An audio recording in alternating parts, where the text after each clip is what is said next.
Bonjour à toutes et à tous et bienvenue dans ce nouvel épisode de podcast de technologie et stratégie.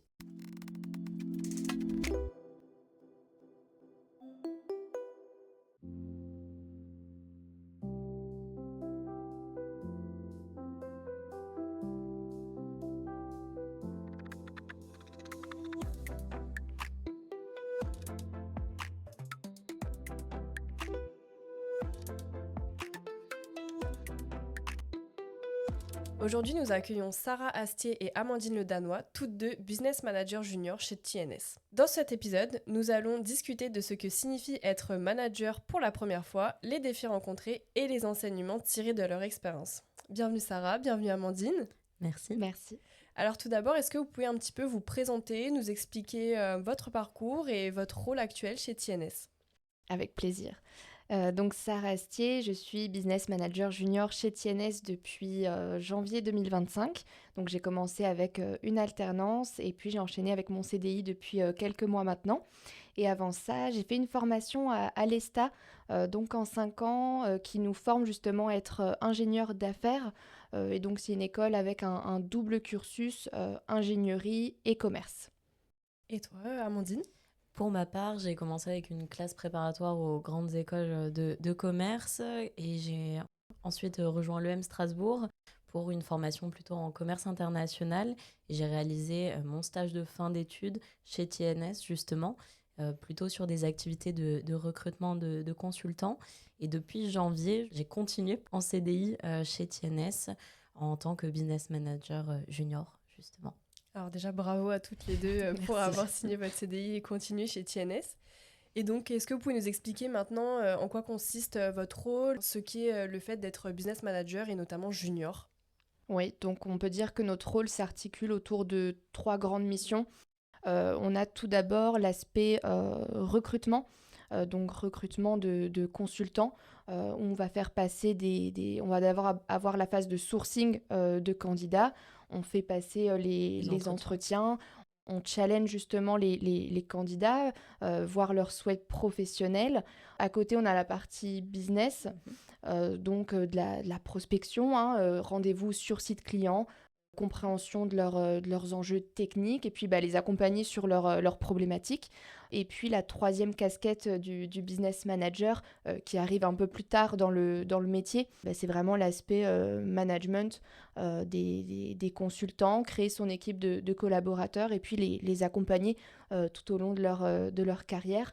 Et on va dire que justement, le business manager, il doit faire le lien entre les clients, les consultants et puis manager un peu tout ça. C'est un peu un rôle de chef de projet en fait aussi, on peut dire ça comme ça.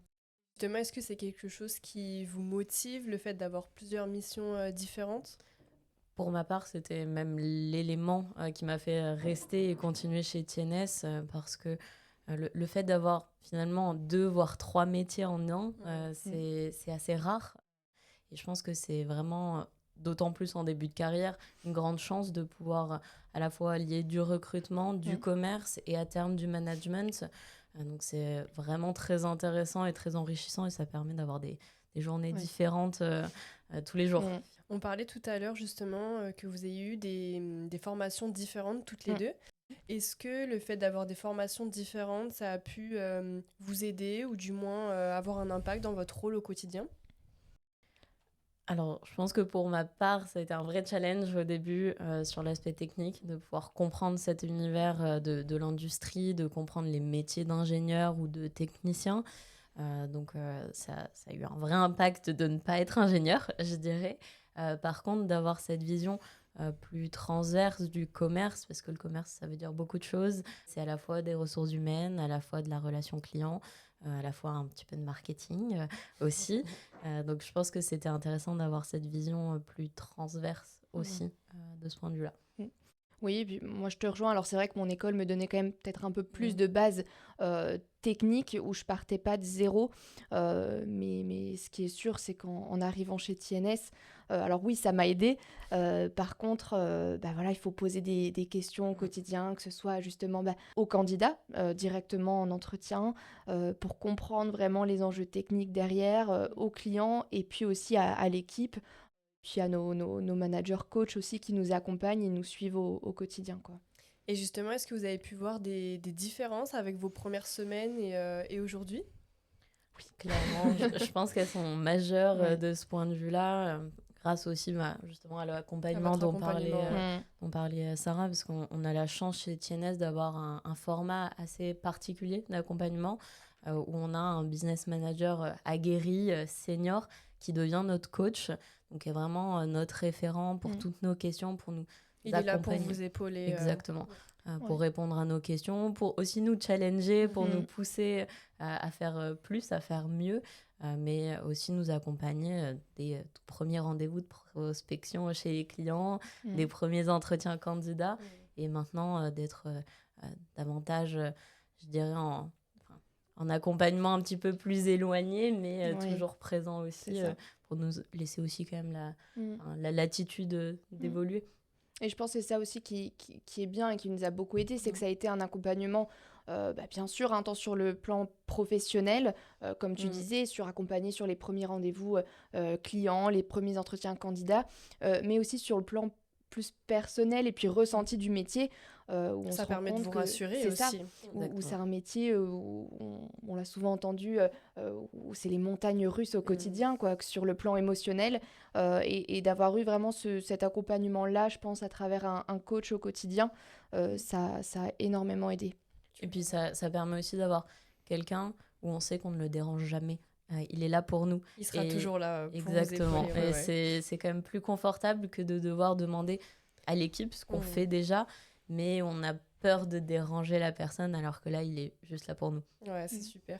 Et est-ce que vous avez rencontré justement des défis pour la première fois et comment vous avez pu les surmonter? Est-ce que cette personne, elle a pu vous aider? Comment ça s'est passé?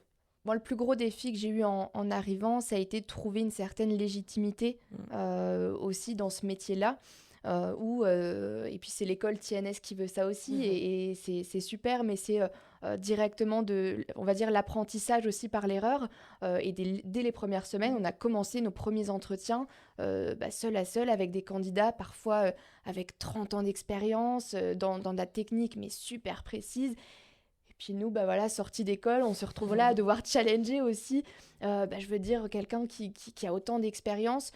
Donc là, il faut savoir prendre du recul, rebondir et puis poser des questions.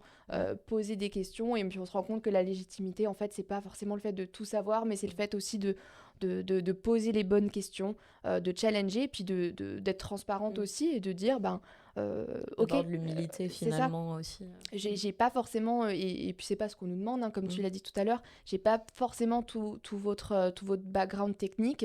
Est-ce que vous pouvez me réexpliquer, vulgariser ce propos technique? Oui, il faut pas hésiter à leur demander.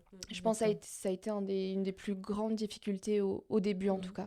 De comprendre. Pour toi, Amandine? Je pense que je rejoins vraiment Sarah de ce point de vue-là, sur l'aspect technique. Moi, davantage sur la partie plutôt commerce, avec les clients, parce que j'avais déjà mon stage avant qui m'a aidé pour le recrutement, mais d'arriver dans une usine, être face à des personnes qui ont 30, 40 ans d'expérience, qui sont des ingénieurs aguerris. Et moi, j'arrive, je sors d'école, j'ai eu une formation de commerce, je ne comprends pas cet univers. Et pourtant, je suis là pour poser des questions et pour leur trouver des solutions, pour les accompagner, parce que si je suis là, c'est qu'ils ont besoin de nous. De toi. Et donc de se dire que, ok, j'ai pas toutes les réponses, mais ils ont quand même besoin de moi et je vais pouvoir trouver des solutions pour eux. Donc vraiment, ce sujet de légitimité, je pense que c'est l'élément le plus challengeant, mais qui est aussi assez satisfaisant quand on se rend compte que finalement, on a vraiment des choses à apporter.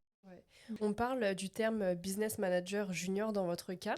Justement, est-ce que vous avez des compétences ou qualités que vous pensez essentielles pour réussir dans ce rôle? Plusieurs. Je pense qu'il faut être résilient. C'est ce qu'on évoquait juste avant, justement, de pouvoir continuer d'avancer, même si on ne gagne pas à chaque fois. Et que même le nombre de victoires par rapport aux petites défaites est peut-être plus maigre, mais par contre, elles sont encore plus belles. Donc, résilience pour moi. Oui, je suis d'accord avec toi. Je rajouterais aussi l'écoute. Et pareil, là, à tout niveau. l'écoute auprès de nos candidats pour comprendre justement ce qu'ils ont envie de faire, comprendre ce qu'ils ont déjà pu faire, nous, ce qu'on va pouvoir leur proposer par la suite, l'écoute auprès de nos clients, comprendre leurs problématiques, leurs enjeux, comprendre leur environnement. Et puis l'écoute aussi de son équipe. Je pense même en interne, c'est une des choses les plus importantes, je pense. Ouais, tout à fait. Et je pense que je rajouterais dans la même dynamique la curiosité. Parce que c'est ce qu'on évoquait depuis le début. Savoir poser des questions, avoir envie de les poser aussi. Et être curieux à la fois du côté client, du côté TNS pour avoir le soutien. Parce que si on ne demande pas de l'aide, même si on a des personnes qui sont bienveillantes et qui ont envie de nous aider, faut savoir lever la main. Exactement. Donc, de pouvoir poser ces questions et aussi aux candidats parce que je dirais que dans l'euphorie du moment, on a toujours tendance de se dire on a envie que ça fonctionne, donc on va poser les questions qui nous arrangent, entre guillemets. On va foncer tête baissée. Exactement. Et on oublie de poser des questions essentielles et qui après peuvent faire des retours de bâton assez difficiles. Pour synthétiser, je dirais aussi avoir une certaine organisation et une régularité dans ce métier parce que justement, on le disait tout à l'heure, où on a en fait plusieurs casquettes dans ce métier de business manager. C'est ça. Et si on ne trouve pas la bonne organisation, parce qu'on est en déplacement aussi au quotidien, on est en déplacement pour voir nos collaborateurs, pour aller sur site client, pour faire de la prospection. À côté de ça, on a les entretiens. Enfin, je veux dire, c'est un tout qui fait que si on n'a pas une certaine organisation aussi au quotidien, ça devient plus compliqué, je pense. C'est ça. Et tu me parlais de déplacements, donc vous faites des déplacements au quotidien, et si oui, pourquoi ? Pour quelles raisons ? Alors, comme on l'a dit, en fait, on est basé au siège à Strasbourg, mais au quotidien, moi, par exemple, je suis sur la Bourgogne-Franche-Comté, la région Bourgogne-Franche-Comté, donc je vais être environ 2 jours par semaine, justement sur cette région, entre Belfort, Besançon, Dijon, pour justement faire le tour donc, de nos collaborateurs en mission, faire des points de suivi aussi, voir comment ça se passe au quotidien, et puis à côté de ça, faire des nouvelles rencontres clients, aller chercher de nouveaux sujets, garder le lien aussi, parce qu'on se rend compte que c'est hyper important d'avoir ce lien aussi physique, de visiter les usines, comme tu le disais. On revient toujours à ce côté humain au final. Oui, totalement. Où ça nous apporte une valeur ajoutée énorme derrière, quoi. Oui, parce que maintenant, c'est facile de faire tout en visio, C'est ça. mais ça apporte pas les mêmes choses. Et c'est vrai que pour ma part, je suis plutôt sur la partie Alsace et Lorraine, voire même je vais jusqu'en Champagne s'il le faut. Donc beaucoup de déplacements aussi. Je pense que je suis sur un rythme assez similaire à Sarah, 2 jours par semaine. Et je dirais que d'aller sur site, de serrer la main du client, d'aller mettre un casque et des chaussures de sécurité pour aller faire la visite de l'usine, ça permet aussi de comprendre leur environnement bien mieux parce que finalement, c'est beaucoup... Enfin, ça revient par rapport à ce qu'on évoquait tout à l'heure. C'est des sujets qui sont complexes, qu'on ne maîtrise pas à l'origine. Donc, de mettre aussi des images sur tout ça, ça permet vraiment de mieux comprendre leur environnement. Donc, beaucoup de déplacements aussi. Oui. Oui, puis en plus de ça, comment nous, derrière, on est censé aussi projeter nos collaborateurs et nos candidats chez TNS sur tous les différents projets qu'on peut leur apporter, si nous-mêmes, à notre niveau... on ne se rend pas compte sur le terrain qui sont nos clients, dans quel secteur d'activité on opère. Enfin, je veux dire, c'est même pour nous, on revient sur la légitimité en fait, de tout à l'heure, c'est hyper important d'être sur terrain, quoi. Et justement, est-ce que vous auriez des conseils à donner à quelqu'un qui souhaite être business manager junior ou se lancer dans ce cursus-là ? Je dirais qu'il ne faut pas s'inquiéter si c'est difficile au début et que ça va prendre du temps, mais que c'est normal et de pouvoir poser toutes ces questions pour prendre toutes les informations possibles et à un moment, ça fera sens. Même si ça met un peu de temps, mais au bout d'un moment, les liens vont se faire et là, on va se dire « Ah, mais ça me fait penser à ça ». Et oui, parce que je l'ai noté, parce que j'ai pris peut-être un cahier entier de notes sur mes 3 premiers mois pour pouvoir synthétiser les choses et pouvoir comprendre de quoi on parle.